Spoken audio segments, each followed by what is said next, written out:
guys. Okay, so today I'm going to read you the story about my best friend Bob. Right, I've got a guinea pig, and this kind of reminds me of my little guinea pig. And when I think of my guinea pig, I think about it saying all these things. It's funny. Brian the guinea pig lived in a nice, comfy cage in Pete's pet palace with his best friend Bob. There's Bob and Pete having their breakfast together. Brian had short, shiny fur, which he was very proud of, and Bob had long, tufty fur, which he didn't really think about too much.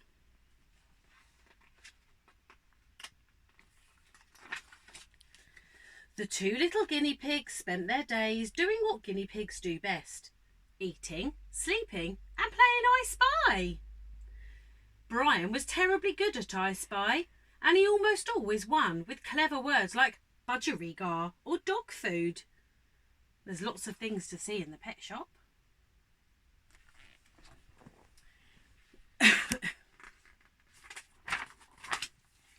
One day Bob and Brian were busy playing when a little boy walked into the shop. "I spy with my little eye," said Bob, but before he could finish, the boy reached in and grabbed him. "Oh dear."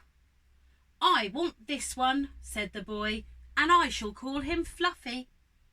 Brian watched as Bob was put into a box with holes in the lid.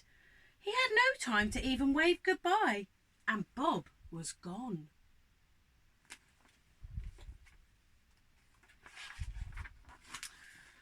Suddenly the cage felt very big and very empty. "Oh dear," sighed Brian, "I shall miss Bob." And he trundled off to find a peanut to cheer himself up. But it didn't cheer him up at all, and there he is, look, sitting in his bowl of food. In fact, every day Brian missed Bob more and more, and every day he felt more and more sad. He was sad. Then one day Brian was sitting in his cage feeling very glum when he noticed a lovely old man peering down at him. Here he is, look.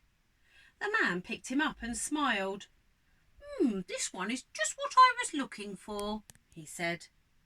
And he put Brian into a box. Will they ever see each other again? They're best friends. It would be sad if they didn't. The next morning, Brian hadn't even opened his eyes when he felt the box being lifted up. "What's happening now?" he grumbled.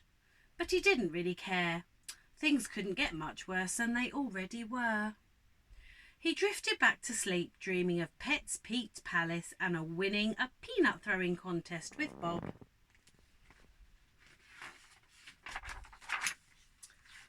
A little while later, Brian was woken by a buzz of excitement outside the box. "Oh, bother," he said crossly. "Can't I at least get some peace and quiet?" Suddenly, the lid was lifted open and a bright light streamed into the box. Brian looked up to see a little boy smiling down at him. He rubbed his eyes and he wondered, had he seen this boy before? The boy picked Brian up and gave him the biggest cuddle ever. "Oh, thank you, Grandad," he said happily. "He's just what I wanted. I shall call him Snuffles."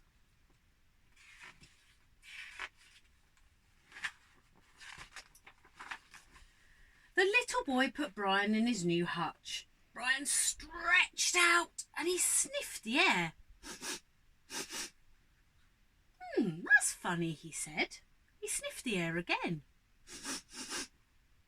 As Brian watched, a pile of hay in the corner suddenly started to move. "Bob! Brian! They were back together!"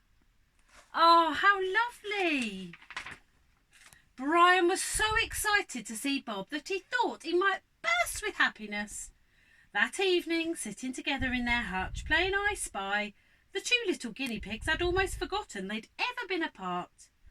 "I spy with my little eye," said Bob, "something beginning with But Brian was already fast asleep. That's one of my favourite books. I hope you enjoyed it as much as I do. See you soon.